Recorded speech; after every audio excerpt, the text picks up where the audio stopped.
1000 అబద్ధాలు ఆడి అయినా వివాహం చేయవచ్చా? మనకి సమాజంలో ఒక నానుడి ఉంది. అదేమిటంటే 1000 అబద్ధాలు ఆడి అయినా సరే ఒక వివాహాన్ని సమకూర్చాలంటే చెయ్యాలి, ఏర్పాటు చెయ్యాలి, ఒక సంబంధం కుదుర్చాలి అనేటువంటి నియమాలు మనం చెప్తూ ఉంటారు. అసలు నిజానికి 1000 అబద్ధాలు ఆడి పెళ్లిని చెయ్యాలా? చేయటం వలన ఎలాంటి అనర్థాలు వస్తాయి, లేదా ఎందుకు అసలు ఈ నానుడి ఏర్పడింది అనేటువంటి విషయాన్ని తెలుసుకోవాలి. ఇది తెలుసుకునే ముందు అసలు వివాహం ఎందుకు చేసుకుంటారు అనేటువంటిది, దానికి ఉన్నటువంటి ప్రాముఖ్యతను కూడా తెలుసుకోవాలి. ఏమిటంటే వివాహం అనేటువంటిది ఒక అమ్మాయి ఒక అబ్బాయి ఇద్దరూ కలిసి జీవించడానికి ఏర్పరచుకునేటువంటి తంతు మాత్రమే కాదు. ఒక వివాహం అంటే తన ముందు తరాల వాళ్ళని, తన తర్వాత తరాల వాళ్ళని కూడా వాళ్ళ బాధ్యతలు కూడా వీళ్ళ మీద ఉంటాయి. వాళ్ళందరికీ కూడా నరకం లేకుండా, వాళ్ళకి నరక ప్రాప్తి కలగకుండా పుణ్యలోకాలకు వెళ్ళేలాగా వీళ్ళు ప్రవర్తించుకోవాలి. అంటే మన పితృదేవతలకి, ఆ తర్వాత ముందు తరాల వాళ్ళకి మనం మార్గదర్శకం కావాలి. కేవలం ఒక స్త్రీ ఒక పురుషుడు వివాహ తంతుతో కలిసి జీవించేటువంటి జీవనానికి పెళ్లి అని పేరు కాదు.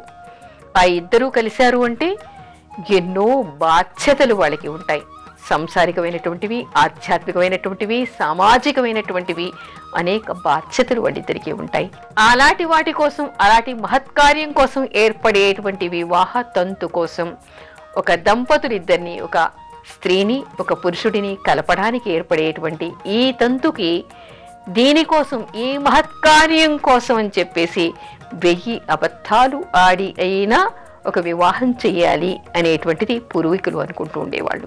అంటే వాళ్ళల్లో ఉండేటువంటి చిన్ని లోపాలు, అమ్మాయి నల్లగా ఉందా, తెల్లగా ఉందా, పొట్టిగా ఉందా, వాళ్ళకి స్తోమత ఉందా లేదా, ఇలా అనేక సందేహాలతో పెళ్లి ముందర పెళ్లి సమయంలో ఇలాంటి అనేక సందేహాలు వస్తూ ఉంటాయి. వాళ్ళు చాలా మంచివాళ్ళు, చాలా పెద్ద కుటుంబం, చాలా ఆదర్శంగా ఉంటారు, చాలా సాంప్రదాయ కుటుంబం, ఆ ఇంటి అమ్మాయిని మీరు చేసుకుంటే మీ ఇంట్లో అన్ని రకాలుగా కూడా బాగుంటుంది అనేటువంటి అనేక విషయాలు చెప్పేవాళ్ళు. అదేవిధంగా అబ్బాయిలో కూడా ఎక్కువగా సమర్థవంతుడు కాకపోయినా కూడా చాలా మంచివాడు, భార్యని పోషించుకోగలడు, మంచి కుటుంబం అది అని చెప్పి ఇద్దరికీ కూడా వివాహానికి సంబంధాలు కుదురుస్తూ ఉండేవాళ్ళు మధ్యవర్తులు. కానీ ఒక కుటుంబాన్ని మోసం చేసి, చెప్పకూడనటువంటి విషయాలు, దాచకూడనటువంటి విషయాలు దాచి, నేరాలని దాచి, రోగాలని దాచి, లేదా వాళ్ళలో ఉండేటువంటి గుణగణాల్ని, అంటే మనం ఏ గుణాల్ని సమాజం మెచ్చదో, ఏ లోపాల్ని మనం అసహించుకుంటామో అలాంటి లోపాలు వాళ్ళల్లో ఉన్నప్పుడు వాటిని కప్పిపుచ్చి వివాహం చేసేటువంటి ప్రయత్నాలు చేయకూడదు.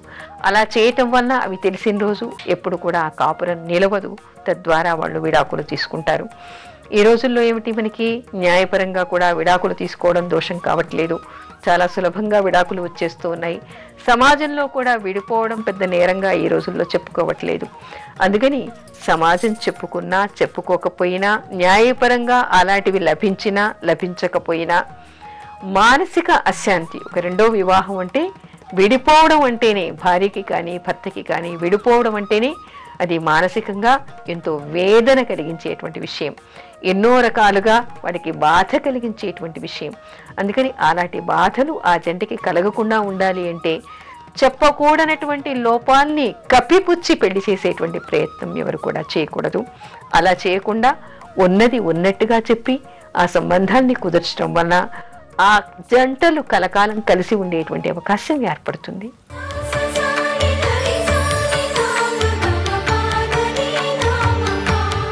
దంపతులు ఒకరికి ఒకరు తోడు నీడ అని ఎందుకు అంటారు? నీడ అంటే ఏమిటి?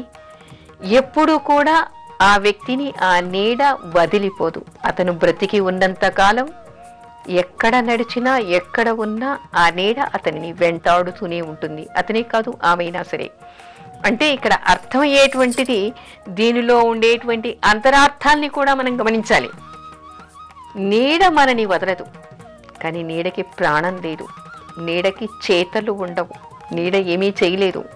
మనిషి మాత్రమే అన్ని చేయగలుగుతాడు, మాట్లాడగలడు, పనులు చేయగలడు, సమర్థవంతంగా ఆలోచించగలడు, అన్నీ చేయగలడు. కానీ నీడ ఆ వ్యక్తిని అంటుకొని ఉంటుంది తప్ప ఆ నీడ ఏ పని చేయలేదు. ఆలోచించలేదు, మాట్లాడలేదు, నిర్ణయాన్ని తీసుకోలేదు. ఆ విధంగా దంపతులిద్దరూ ఒకరికి ఒకరు తోడై ఒకరికి ఒకరు నీడ అయి ఉండాలి. అంటే ఏమిటి? భార్య కానీ భర్త కానీ ఒకరు చేసేటువంటి పనులను ఇంకొకళ్ళు సమర్థించుకోగలగాలి. అప్పుడేమిటి?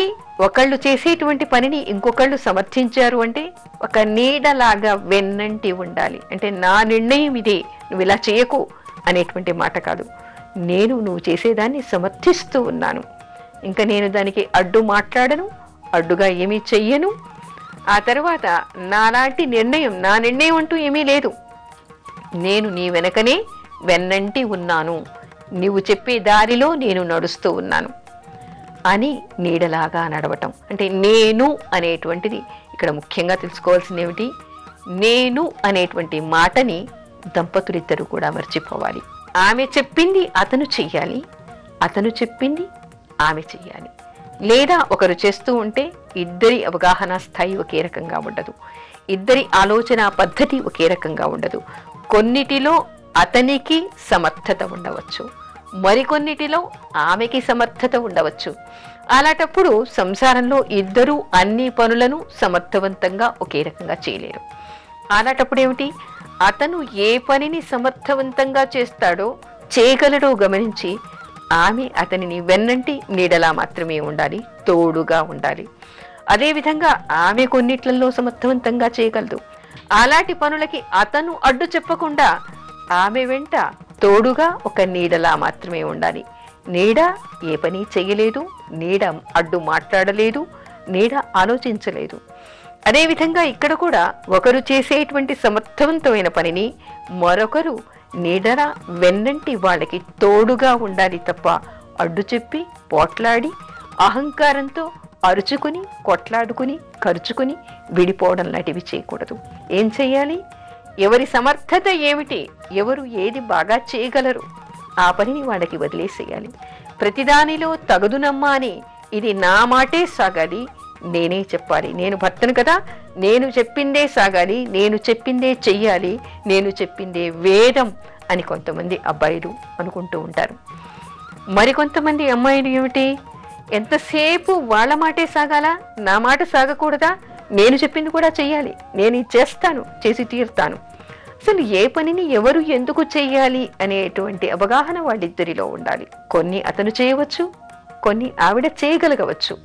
అలాంటప్పుడు ఇది అతను బాగా చేస్తాడు, నేను మాట్లాడకుండా ఉండాలి, ఇది ఆమె బాగా చేస్తుంది, నేను మాట్లాడకుండా ఉండాలి అని అనుకున్నప్పుడు ఏమవుతుంది?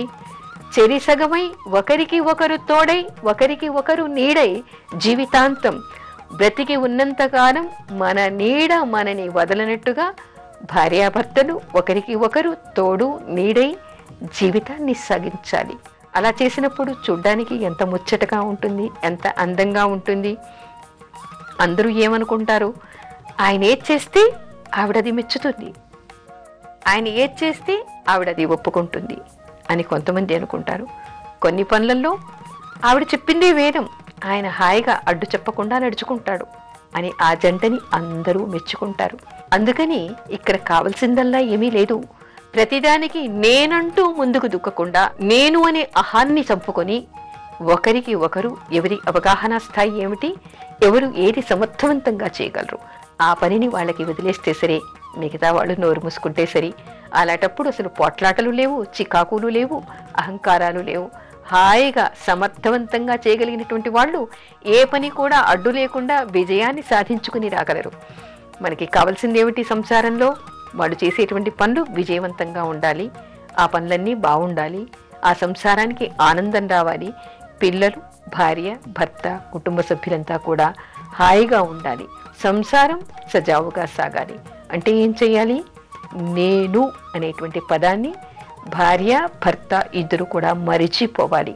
అలా మర్చిపోయినప్పుడు మాత్రమే సంసారం నూరేళ్లు ఆనందంగా సాగించగలుగుతారు వాళ్ళు.